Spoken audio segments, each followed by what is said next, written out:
kan bicara perokok anak bukan bicara rugi atau tidak ya. Karena anak generasi yang terus lahir dan kita sebagai negara yang ingin generasinya semakin berkualitas dan baik tentu punya harapan besar ya, agar anak-anak terlahir bebas dari pandemi rokok ya, yang minimal usia 18 tahun dalam Undang-Undang Perlindungan Anak. Jadi kita berbicara rokok itu bukan bicara industri apalagi untuk rugi, tapi bagaimana tanggung jawab kita semua menjauhkan itu dari anak sampai usia 18 tahun. Dalam Undang-Undang Kesehatan, Perda, kawasan tanpa rokok, semua bicara anak agar bebas asap rokok, vape, pot, dan seterusnya. Namun sayangnya ketika produk tembakau ini dibolehkan, kitanya yang tidak konsisten prasyaratnya. Ketika zat bahaya tersebut terus diedarkan, tidak ada upaya satupun yang prasyarat kondisinya benar-benar maksimal dalam rangka menjauhkan produk tersebut dari anak. Justru kita membiarkan kampanye positif untuk rokok agar anak-anak suka. Merokok adalah maco, merokok adalah keren, dan seterusnya. Padahal kita ingin menjauhkannya. Ini yang saya kira belum sama persepsi kita, bukan menghalangi industri rokok, tapi ketika diizinkan tanggung jawabnya masih sulit diukur. Ini siapa yang bertanggung jawab, di mana prevalensi rokok anak terus meningkat. WHO menyatakan 3.200.000, dan bahkan Bappenas kalau ini tidak diatur industri ini, maka diperkirakan di tahun 2030 naik menjadi 15% atau sekitar 6,8 juta perokok anak itu.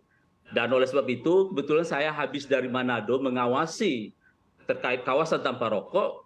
Saya sampaikan kepada pemerintah berapa PAD dari iklan, sponsor, dan iklan ini yang diberikan oleh rokok. Lalu berapa kesakitan anak yang menderita dari situasi-situasi itu. Dan ini saya kira harus dikaji gitu ya.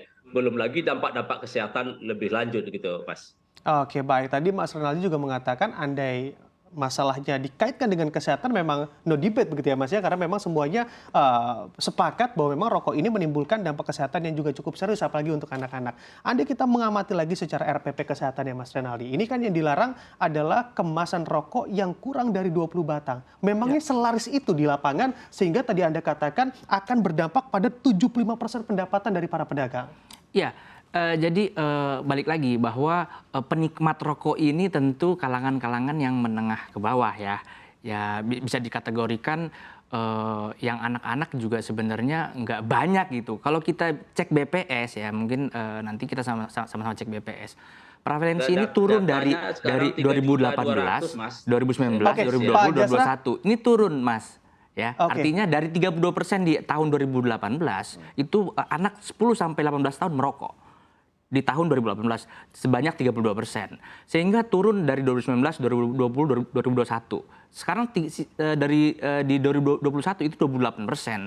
Sehingga kita cek 2022 sampai 2023 itu ada berapa banyak. Kalau memang persoalannya ada di anak 3,2 juta ini, tentu pemerintah harus memastikan bahwa bimbingan dan lain sebagainya, edukasi ini terhadap 3,2 juta ini.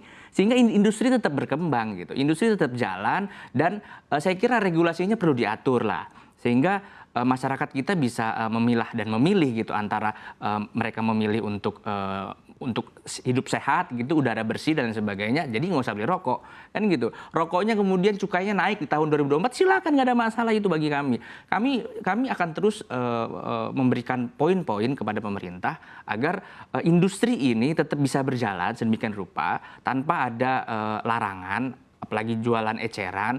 Kan penikmatnya konsumsinya nggak hanya anak-anak gitu kan. Anak-anak itu juga perlu dibimbing gitu. Jadi pemerintah fokus juga terhadap bagaimana edukasi, sosialisasi kepada anak-anak yang 10 sampai 18 tahun ini yang rentan mengkonsumsi zat adiktif, ya, termasuk rokok.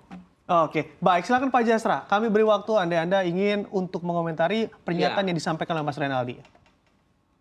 Ya, ini kan data yang dikelola oleh pemerintah ya, bahwa tren prevalensi rokok itu naik ya. Sekarang angkanya di angka 3.200.000. Dan bahkan salah satu RPJMN yang gagal terkait menurunkan baseline dari 91 ke 7,8 adalah perokok usia anak gitu ya. Jadi ini sudah darurat perokok anak gitu, itu satu. Nah, kemudian yang kedua, temuan saya dari 1.600 siswa salah satu SMK di Manado, separuh sudah menjadi perokok aktif gitu ya. Dan bahkan setelah saya dalami dari guru BK, anak ini sudah mulai merokok di usia SD gitu ya. apa yang penyebab utama anak perokok adalah iklan, promosi, dan sponsor gitu ya. Sangat dekat dengan mereka, apalagi dengan media-media baru hari ini ya. Gadget anak-anak kita itu ya sangat sangat longgar sekali iklan rokok di sana gitu ya. Nah, inilah yang diatur oleh RPP ini gitu ya, agar racun ini tidak menyasar anak-anak kita gitu ya. Bagi KPAI tentu adalah bagaimana anak ini dilindungi karena mereka adalah generasi bangsa kita, generasi masa depan. Kita berharap ada Indonesia emas. Kalau dari awal mereka sudah diracuni, sudah sakit-sakitan, tentu apa yang diharapkan oleh bangsa ini terkait generasi unggul itu gitu ya. Nah, yang ketiga, sebetulnya kalau kita lihat memang Indonesia belum meratifikasi konvensi anti tembakau ya. Dan bahkan dari 7 negara itu di Asia Tenggara ini Indonesia yang belum gitu ya. Dan itu negara-negara yang nggak terkenal ya kayak Monaco ya, Somalia dan seterusnya. Jadi kita bolehlah berbangga bahwa Indonesia adalah masuk kepada negara G20, kita masuk kepada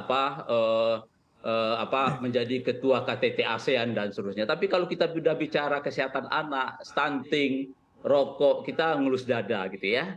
Dan salah satu penyebab stunting adalah karena rokok gitu ya.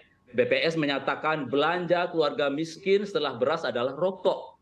Ya jadi negara ini untung atau buntung oleh industri ini gitu. Nah oleh sebab itu bagi KPI tentu kita tidak mempersoalkan bisnisnya industri tembakau, tapi yang penting adalah bagaimana anak-anak terhindar dari iklan, promosi dan sponsor rokok. Karena ini problemnya di situ gitu ya.